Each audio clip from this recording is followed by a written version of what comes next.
मानस श्रृंखला में आज का विषय बाल विवाह। आज विकसित देश पूर्ण अमर्यादित जीवन शैली से त्रस्त होते जा रहे हैं। भौतिकवाद ने जीवन को भी भोग की सामग्री का रूप दे दिया है। शरीर भी भोग की वस्तु बन गया है। प्रकृति और शरीर के सामंजस्य की बात वहां संस्कृति से बाहर जा चुकी है। अतः जीवन शैली प्रवाह पतित होती जा रही है। इसका एक परिणाम तो यह हुआ कि जीवन मानसिक तनावों का संग्रहालय बन गया। दूसरा परिणाम शिक्षा, कैरियर और समानता का दृष्टिकोण जीवन पर हावी हो गया। इसके आगे जीवन की परिभाषाएं समाप्त प्राय हो चुकी। प्रकृति सामाजिक नियम कायदों से तो नहीं चलती। संपूर्ण मानव समाज आज प्रकृति के थपेड़ों से त्रस्त है। इसमें भी सबसे बड़ा परिवर्तन आया स्कूल की छात्राओं में। कुंवारी मां बनने की समस्या आज वहां नासूर बन गई है। स्वेच्छा से हो रहा है, क्योंकि प्रकृति ने उन्हें इस कार्य के लिए सक्षम बना दिया और उसके मनोभाव भी उन्हीं तरंगों से आवृत हो जाते हैं। स्वच्छंद वातावरण में उन्मुक्तता की सुविधा उनके पास है। उनकी संतानों को कानूनी सुरक्षा प्राप्त है। क्या कानून किसी व्यक्ति को सुखी बनाने की गारंटी दे सकता है? भारतीय संस्कृति ने इस मानवीय समस्या का हल निकाला। मूलतः भारतीय समाज श्रम प्रधान था। जीवन शैली कृषि आधारित थी। प्रकृति से जीवन जुड़ा हुआ था। हमारी परंपराओं में प्रकृति का महत्वपूर्ण और परिपक्व ढंग से समावेश था। आज देश का एक छोटा हिस्सा बुद्धिजीवी हो गया। प्रकृति उसकी समझ से बाहर निकल गई और वह भी विकसित मानसिकता का शिकार हो गया। जीवन शैली में उसने विकसित देशों की आंख मूंद कर नकल करना शुरू किया और वैसे ही परिणामों से गुजरने लगा। वही शिक्षा, करियर और भोग रह गया। योग तो जीवन से लुप्त हो गया। बुद्धिजीवी लोग ही कानून बनाने लगे। उन्होंने कानून भी विदेश की तर्ज पर ही बनाए। आज समलैंगिक संबंधों को वैध करने की बहस छिड़ी हुई है। पशु भी ऐसा नहीं करते। आदमी उनसे भी नीचे गिरना चाहता है, कानून की छतरी के नीचे।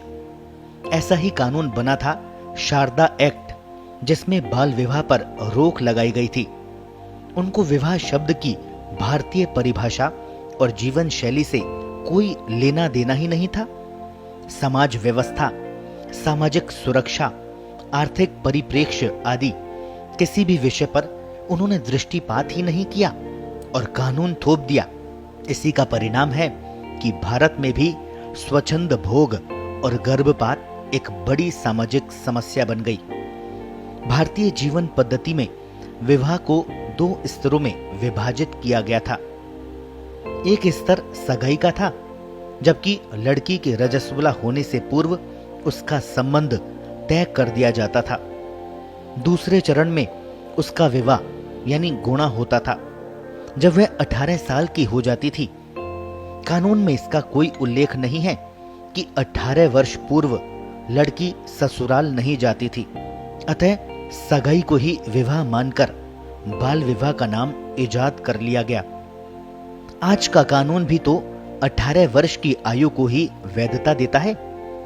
आज लड़कियों के लिए लड़का ढूंढना और लड़की की पसंद से तय करना कोई आसान कार्य नहीं है। पसंद से तय किया गया विवाह अधिकांशतः सफल होता दिखाई भी नहीं दे रहा। लड़की स्वयं भी इतनी परिपक्व हो जाती है कि अनेक अवधारणाओं को नए घर के अनुरूप बदल नहीं पाती। शिक्षित होने के कारण अकेली जीने को आसानी से तैयार भी हो जाती है। परिवार से अधिक मोह उसे अपनी पहचान से होने लगता है। जिस आर्थिक श्रेणी के समाज में ये परंपरा बनी है, वहां लड़कियों के लिए अन्य सामाजिक सुरक्षा भी नहीं है। शहरी शिक्षित समुदाय आज इसी समस्या से ग्रस्त है। एक और माँ बाप लड़कियों को अपने प्राकृतिक मनोभाव दबाने के लिए मजबूर करते हैं। दूसरी ओर अवसर पाकर ये मनोभाव फूट पड़ते हैं। ऐसे में अधिकांशतः लड़कियां संस्कृति विहीन लड़कों की चपेट में अधिक आती है।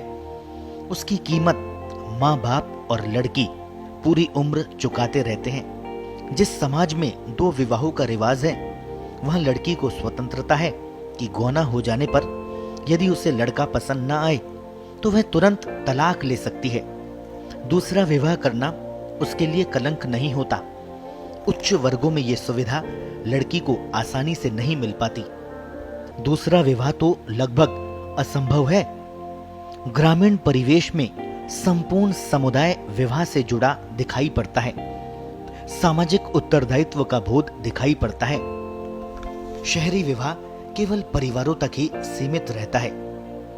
भारतीय संस्कृति पति पत्नी को आदमी औरत से बहुत ऊपर मानती है। ये संकल्पित युगल प्राकृतिक यज्ञ रूप जीवन जीता है, देश की संस्कृति का पोषण करता है।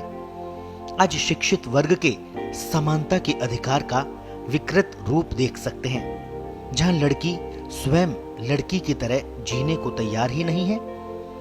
उसे न अच्छी पत्नी बनने की शिक्षा दी जाती, न अच्छी मां बनने की। परंपराओं की अवधारणा से तो उसका वास्ता ही नहीं है।